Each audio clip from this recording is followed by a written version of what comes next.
Welcome to the Thomas and Friends 80th Anniversary Storytime.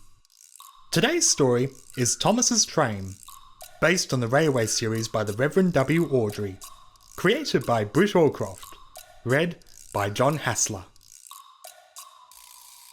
This one's called Thomas's Train. Thomas often grumbled because he was not allowed to pull passenger trains. The other engines laughed. "You're too impatient," they said. "You'd be sure to leave something behind." "Rubbish," said Thomas crossly.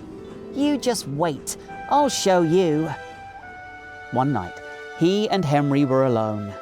Henry was ill. The men worked hard, but he didn't get better. Now, Henry usually pulled the first train in the morning, and Thomas had to get his coaches ready.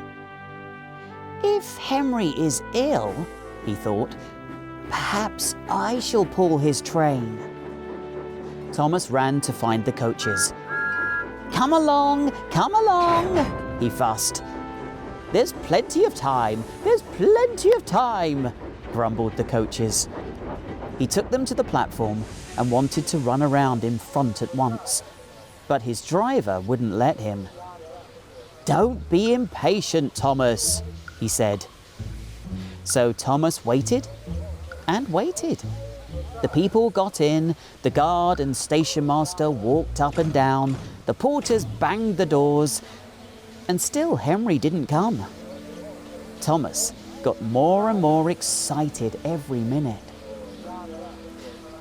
So Topham Hatt came out of his office to see what was the matter, and the guard and the station master told him all about Henry.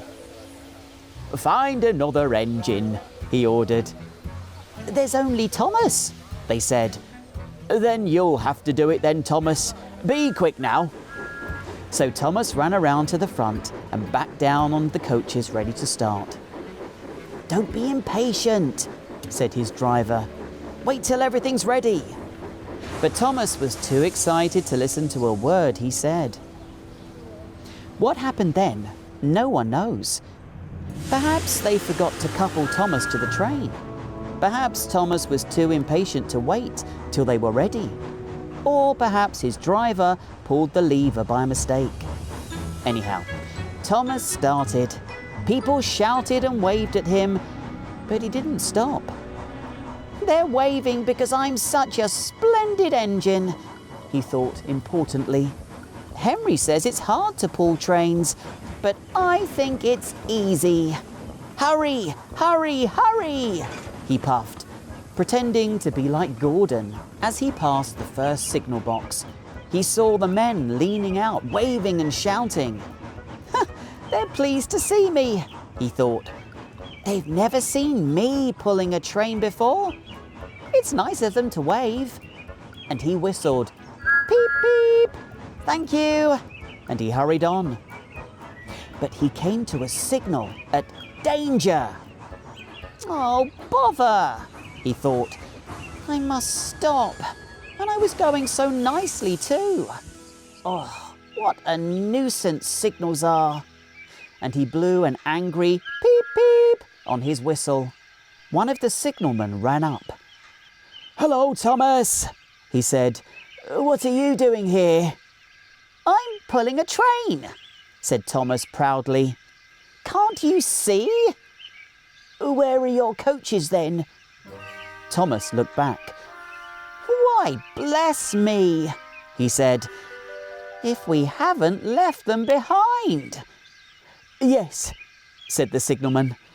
"You'd better go back quickly and fetch them." Poor Thomas was so sad, he nearly cried. "Cheer up," said his driver. "Let's go back quickly and try again." At the station, all the passengers were talking at once. They were telling Sir Topham Hatt, the station master and the guard, what a bad railway it was. But when Thomas came back and they saw how sad he was, they couldn't be cross. So they coupled him to the train, and this time he really pulled it.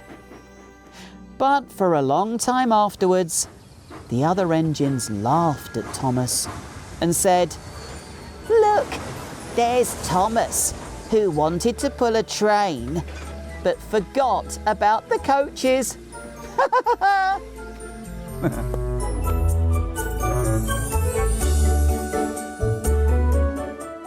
That's the end of our Thomas and Friends 80th anniversary story time.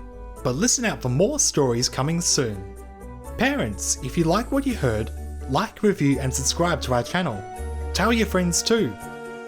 Thomas and Friends is a registered trademark of Ghislaine Thomas Limited.